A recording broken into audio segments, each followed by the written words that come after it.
This is an exploration of Stardom hot takes and unpopular opinions for May 2025. I will once again be responding to points of view that go against the grain, mostly submitted by you. I've included one of my own for good measure as well. Hot take, noun, a piece of writing or speech, especially on the internet, giving someone's personal opinion about a topic. Usually strong opinions that have not been carefully thought about and that many people are likely to disagree with. It's possible you won't consider all of the upcoming statements to be hot takes, but I hope the discussions they produce will be worthwhile regardless. If you find these discussions valuable, please give this a like, subscribe to the channel, or leave a comment to let me know what you think. Also, you can find a link to my hot takes video from the month of April in the description below. Just like last time, I have left those who submitted anonymous in case they did not want to have a spotlight placed on them. If you have submitted something here and would like to be named, let me know and I can pin that information in the comments section. Here's our first viewer submitted hot take.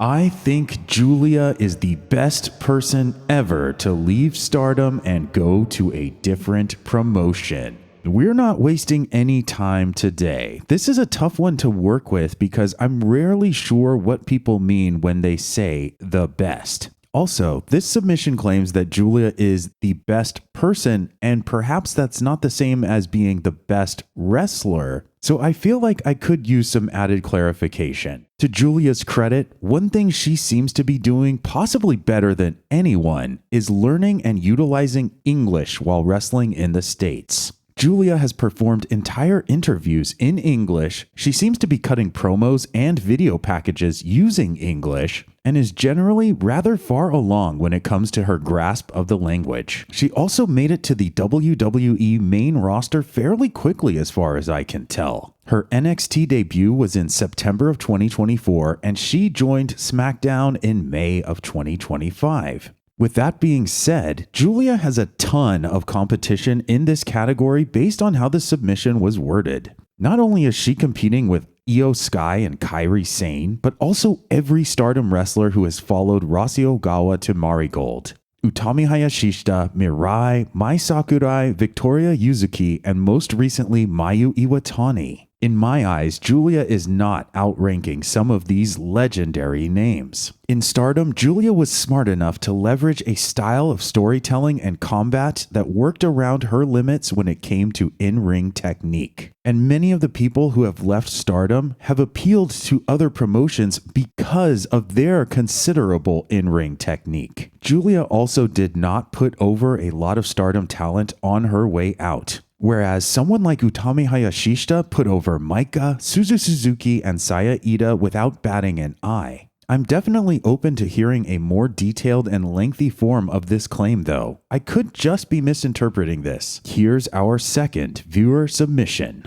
They should introduce a New Blood Singles Championship. The New Blood title would be for wrestlers who regularly work on New Blood shows. Alternatively, when Seira eventually drops the high-speed title, make it exclusive to New Blood. Okay, so this submission is pushing for a greater company investment in the New Blood series of shows, working under the assumption that the future of Stardom title will be defended elsewhere. It seems like the gist of this is that they would like to see a New Blood singles title exclusively featured there, along with the high-speed title and presumably the New Blood tag titles as well. One thing I think this would help is the viability of launching more New Blood premium events. I remember at least one New Blood premium show in 2023. A Stardom pay-per-view using the style and identity of New Blood. If there are more titles overall to defend, then there are more justifications for giving New Blood its own pay-per-views. Personally, I wouldn't want to see this because I think New Blood accomplishes 4 worthwhile goals. 1. It gives rookies and post-rookies more experience and more exposure. 2. It draws more attention to the rookie talent via free content. 3. It draws more attention to Stardom via free content. And 4. It builds relationships and wrestler familiarity with other promotions. I believe these goals are already being hit or are on their way to being hit by the New Blood series. And I fear the consequences of moving one of Stardom's titles away from its other shows and enhancing the roster's workload by giving them more title matches to have to wrestle. It is definitely compelling food for thought, however, and I might have to ponder this one a little bit more. Here's our third viewer submission. I genuinely can't comprehend the idea of Kurara being Tam's Avenger and challenging Kamitani for the red belt. It feels like way too big a push for someone who hasn't put nearly as much time in. I can definitely understand where this sentiment is coming from, and so far this is the hot take I agree with the most.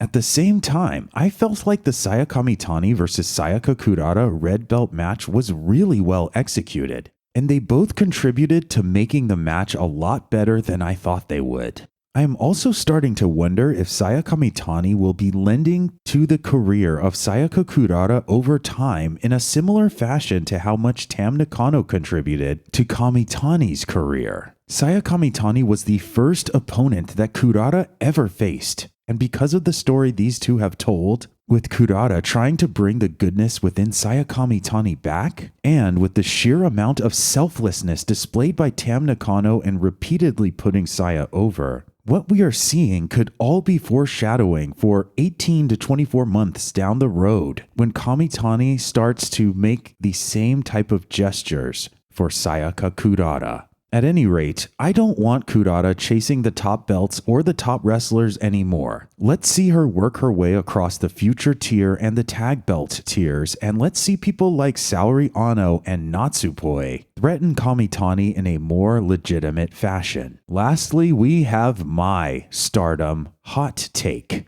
Ami Sourei should betray God's Eye when she comes back. To be very clear, I'm not saying that Ami Sourei should turn heel.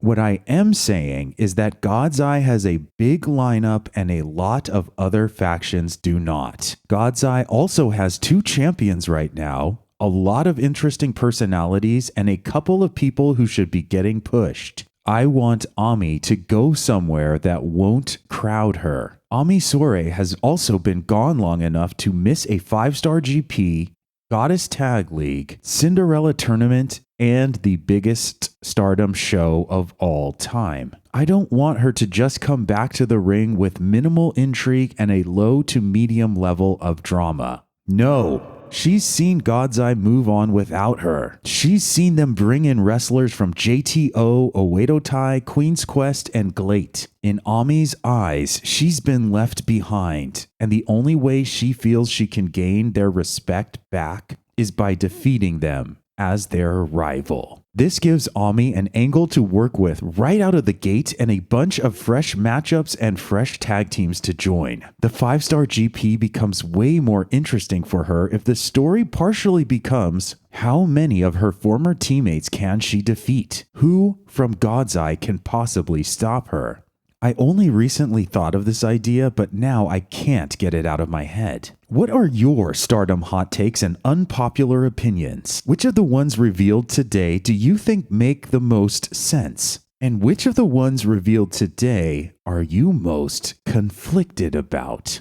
If you found this discussion valuable, please give it a like, subscribe to the channel, or leave a comment to let me know what you think. And don't forget that you can find a link to my hot takes video from the month of April in the description below. Thanks everyone for your submissions, and thanks for watching.